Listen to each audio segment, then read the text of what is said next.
इस युग में तो अयोध्या और देशवासियों ने सैकड़ों वर्षों का वियोग सहा है। हमारी कई कई पीढ़ियों ने वियोग सहा है। भारत के तो संविधान में उसकी पहली प्रति में भगवान राम विराजमान है। संविधान के अस्तित्व में आने के बाद भी दशकों तक प्रभु श्री राम के अस्तित्व को लेकर कानूनी लड़ाई चली। मैं आभार व्यक्त करूंगा भारत की न्यायपालिका का, जिसने न्याय की लाज रख ली।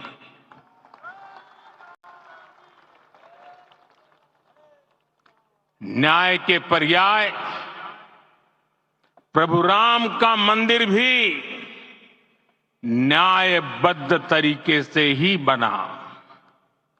साथियों, आज गांव-गांव में एक साथ कीर्तन संकीर्तन हो रहे हैं। आज मंदिरों में उत्सव हो रहे हैं। स्वच्छता अभियान चलाए जा रहे हैं। पूरा देश आज दीपावली मना रहा है। आज शाम घर घर राम ज्योति प्रज्वलित करने की तैयारी है। कल मैं श्री राम के आशीर्वाद से धनुषकोडी में राम सेतु के आरंभ बिंदु अरिचल मुनाई पर था। जिस घड़ी प्रभु राम समुद्र पार करने निकले थे, वो एक पल था जिसने काल चक्र को बदला था। उस भावमय पल को महसूस करने का मेरा ये विनम्र प्रयास था। वहां पर मैंने पुष्प वंदना की। वहां मेरे भीतर एक विश्वास जगा कि जैसे उस समय काल चक्र बदला था, उसी तरह अब काल चक्र फिर बदलेगा और शुभ दिशा में बढ़ेगा। अपने 11 दिन के व्रत अनुष्ठान के दौरान मैंने उन स्थानों का चरण स्पर्श करने का प्रयास किया जहां प्रभु राम के चरण पड़े थे।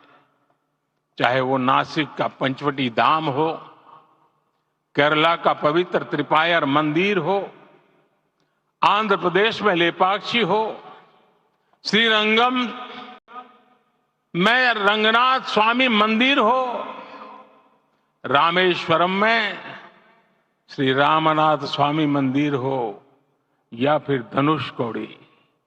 मेरा सौभाग्य है कि इसी पुनीत पवित्र भाव के साथ मुझे सागर से सरयू की यात्रा का अवसर मिला।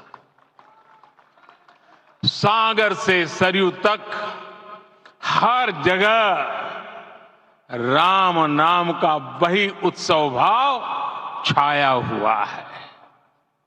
प्रभु राम तो भारत की आत्मा के कण कण से जुड़े हुए हैं। राम भारतवासियों के अंतर मन में विराजे हुए हैं। हम भारत में कहीं भी किसी की अंतरात्मा को छुएंगे तो इस एकत्व की अनुभूति होगी और यही भाव सब जगह मिलेगा।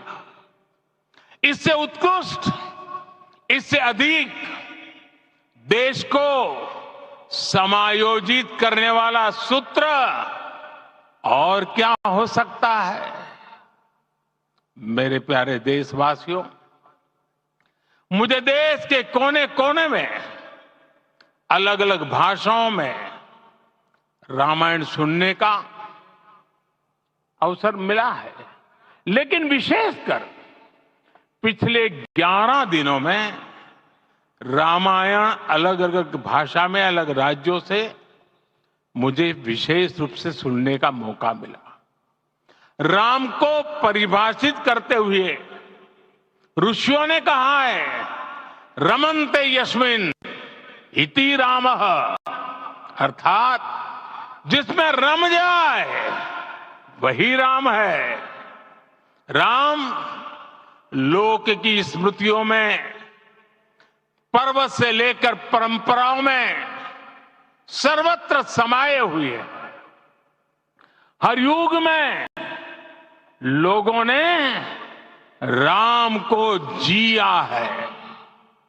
हर युग में लोगों ने अपने अपने शब्दों में अपनी अपनी तरह से राम को अभिव्यक्त किया है, और ये राम रस जीवन प्रवाह की तरह निरंतर बहता रहता है। प्राचीन काल से भारत के हर कोने के लोग राम रस का आचमन करते रहे हैं।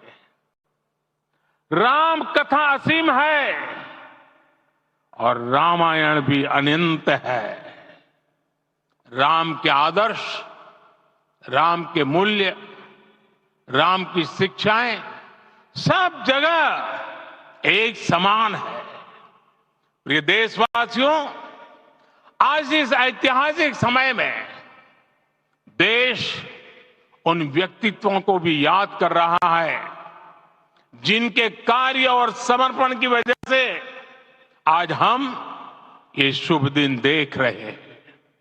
राम के इस काम में कितने ही लोगों ने त्याग और तपस्या की पराकाष्ठा करके दिखाई है।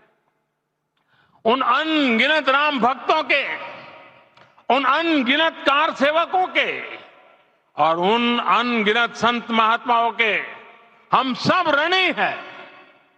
साथियों, आज का ये अवसर उत्सवता का क्षण तो है ही, लेकिन इसके साथ ही यह क्षण भारतीय समाज की परिपक्वता के बोध का भी क्षण है। हमारे लिए ये अवसर सिर्फ विजय का नहीं, विनय का भी है। दुनिया का इतिहास साक्षी है कि कई राष्ट्र अपने ही इतिहास में उलझ जाते हैं। ऐसे देशों ने जब भी अपने इतिहास की उलझी हुई गांठों को खोलने का प्रयास किया, उन्हें सफलता पाने में बहुत कठिनाई आई, बल्कि कई बार तो पहले से ज्यादा मुश्किल परिस्थितियां बन गई। लेकिन हमारे देश ने इतिहास की इस गांठ को जिस गंभीरता और भावुकता के साथ खोला है, वो ये बताती है कि हमारा भविष्य हमारे अतीत से बहुत सुंदर होने जा रहा है। वो भी एक समय था जब कुछ लोग कहते थे कि राम मंदिर बना तो आग लग जाएगी। ऐसे लोग भारत के सामाजिक भाव की पवित्रता को नहीं जान पाए। रामलला के इस मंदिर का निर्माण भारतीय समाज के शांति, धैर्य, आपसी सद्भाव और समन्वय का भी प्रतीक है।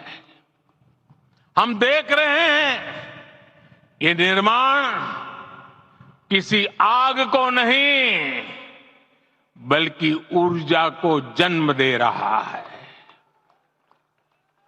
राम मंदिर समाज के हर वर्ग को एक उज्जवल भविष्य के पथ पर बढ़ने की प्रेरणा लेकर आया है।